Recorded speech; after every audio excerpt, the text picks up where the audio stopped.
এই তুই তো দেখা যায় বিষ খাইও মরস নাই তাইলে হ্যাঁ রাখে আল্লাহ মারে কে তোমার ছেলে কত বড় কথা বললো কে আপনারা রাজা বলছেন কিন্তু আমি তো আপনাদের জন্য কিছু করিনি এই দৃশ্য দেখার আগে আমার চোখ অন্ধ হলো না কেন খবরদার জামাই তুমি ওই মাইয়ারে আমার ছেলের বউ বলবা না আমার জীবন থাকতেও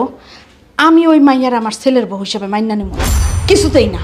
কান্দো রাজার মা কান্দো ছেলে যদি বিয়া কইরা বউয়ের ছলনায় পইরা যদি বাপ মারে ভুইলা যায় এখানে আমগো কান্দন ছাড়া আর কিছুই করার নাই আব্বা আপনি যে কাজটা করতে আসছেন ওই কাজটাই করেন আমি এখন আর ওই কোম্পানিতে নেই তো হ্যাঁ নতুন কোম্পানি খুলেছি নতুন কোম্পানির জন্যই আপনাদের কাছে লোনের আবেদন করেছি লোনটা যদি দেন তাহলে ভালো হয় জি ওয়ালাইকুম আসসালাম এই শুনেন আপনার সাথে আমার একটা কথা আছে আমার সাথে কথা বলতে কি তোমার অনুমতি নিতে হবে আপনি এত ভালো মানুষ কেন তোমার মতো লক্ষ্মী মেয়ে যার ঘরের বউ হয় সে এমনিতেই ভালো হয়ে যায় তোমার সাথে আমার হিসাবটা মিলাই দিয়েছি আমার সাথে আপনার হিসাব কিসের হিসাব আপনার যা হিসাব আছে সব তো আমার স্বামী সেদিন মিটাই দিল এখন আবার কিসের হিসাব তোমার স্বামী মানে কয় কি এর মধ্যে স্বামী বানায় ফেলাইছো হ্যাঁ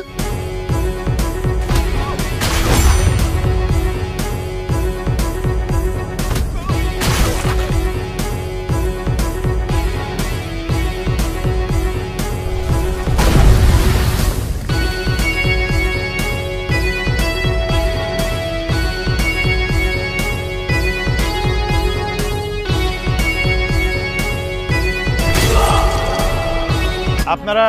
সবাই যার যার বাসায় যান এরকম সামান্য ছোটখাটো কিছু হইতেই পারে চলো তুমিও চলো আপনারা আবার কেমনে গুন্ডা হন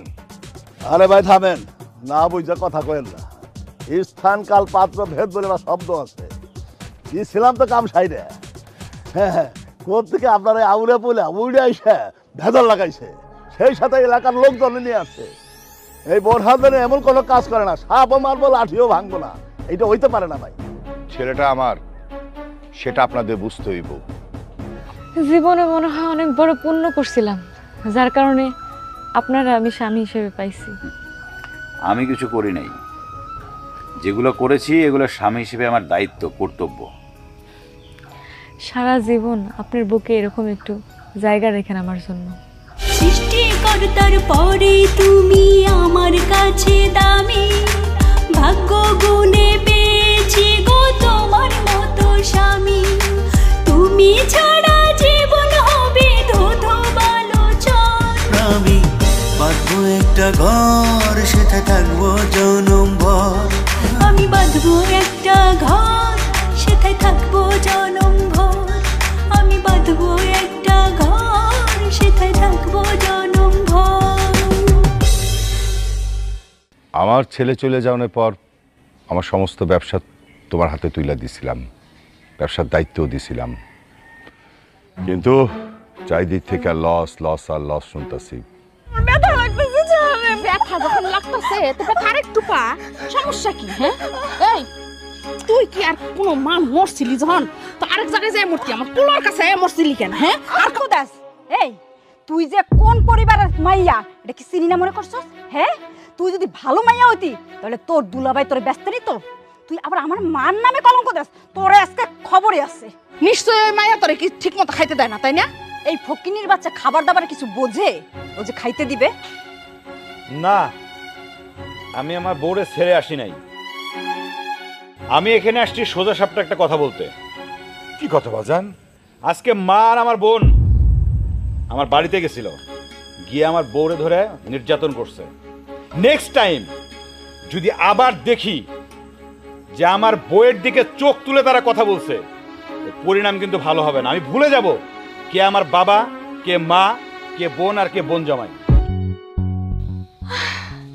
আরে আপনি তো আমার ভয় পাওয়া দিচ্ছেন তুমি ভয় পাও ভয় পেলে কি থুতু দিতে হয় হ্যাঁ দিতে হয় কারণ আমি তো আর একা না আর একজন আছে আর একজন আছে মানে তুমি তো এখানে একাই আর একজন তুমি কোথায় পেলে আরেকজন মানে আপনি বাবা হতে চলেছেন। কি সত্যি? জি স্যার, সত্যি। আল্লাহ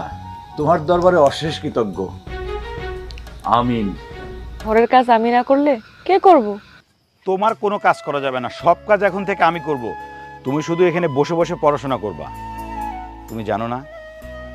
পেটে বাচ্চা থাকলে মা যত বেশি পড়াশোনা করে বাচ্চা তত বেশি জ্ঞানী হয়। ও আচ্ছা তাই? আপনি যদি ঘরের সব কাজ করেন, আমি বসে থাকি, তাহলে বাইরের কাজ কি করব? সে চিন্তা তো তোমাকে করতে হবে না, বাইরের কাজ করার জন্য আমার অনেক লোক আছে। আমি বাইরের কাজও করব, ঘরের কাজও করব। তুমি এখন এখানে বসো তো, আমি পানি নিয়ে আসছি, বসো।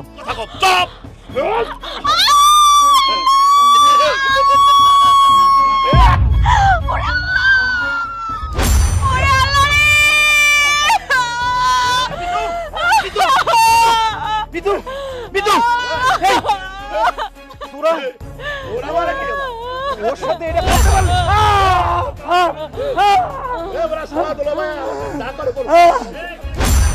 মিলন, তুমি এটা করতে পারলা ভাই?